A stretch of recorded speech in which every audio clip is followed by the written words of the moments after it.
Aren't you skating? Nah, I ain't skated since I was 15. You know, that's when I started fighting, when I was 15. See, all I wanted to do out of fight was prove I was no bum, that I had the stuff to make a good pro, you know? Why do you want to fight? Because I can't sing or dance. Hey, yo.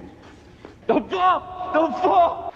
This movie changed Hollywood, carved out a path for a leading man in a straight shot trajectory that we have not really seen before or since. He sold his dog, and he bet on himself in ways that I've never heard of another filmmaker doing. Stallone is not just an actor, he's a writer.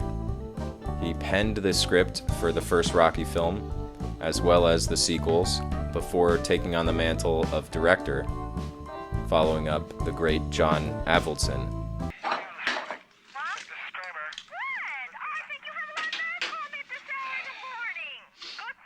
Rocky 1 was like no movie before or since, written in a span of 3 days after a failed meeting with producers who were looking for a different project.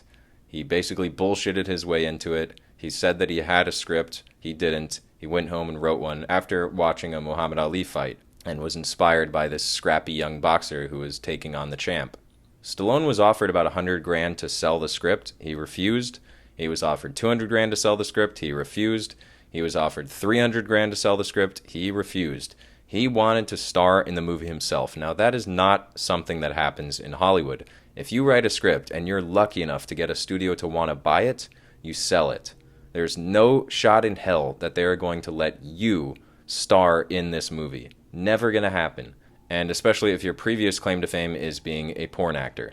But somehow this man had the balls to turn down the money, take a much smaller percentage, star in the movie himself, and bring it to the Oscars stage.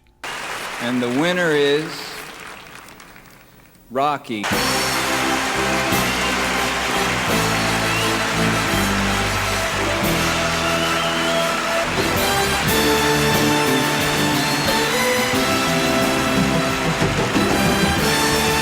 It is a true underdog story behind and in front of the camera.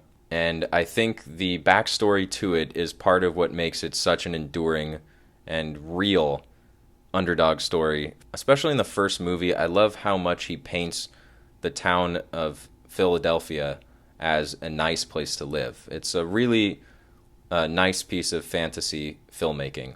And it births so many iconic moments. And the very idea of a world champion boxer deciding to give a shot to an unknown is a very compelling premise as is.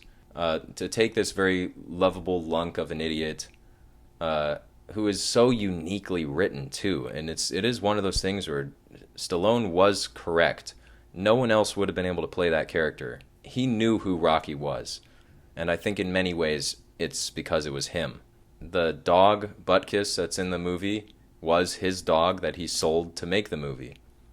The turtles, Cuff and Link, were his personal turtles that he still owned some 30, 40 years later. So many great choices in the film. To have this dumb, hunky guy fall in love with a mousy, quiet, nerdy girl was a very interesting choice. And their love story is very unique. And the relationship with Paulie is very unique and feels very real. The whole subplot with the docs, and, Rocky is basically a leg breaker for a living, and he's not that guy. He's letting people get away with uninjured thumbs, but his boss, who could easily be written as some Goodfellas asshole, instead is kind of a nice guy. No pun intended. He gives him money for his date. He's looking out for him.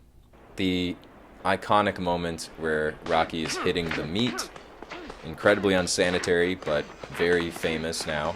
And then running in the street, running with the children, running up the stairs.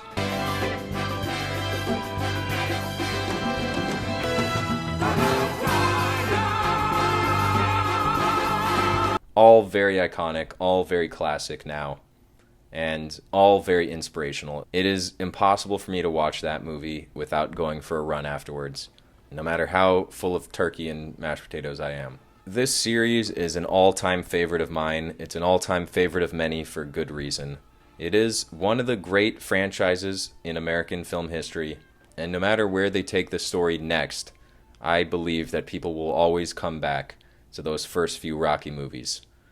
And whether you're someone who just watches the first one, whether you're someone who watches all 6, whether you're someone who throws the other 3 Creed films into the mix and watches all 9, we are all enjoying the fruits of the genius of Sylvester Stallone and his brilliant brother.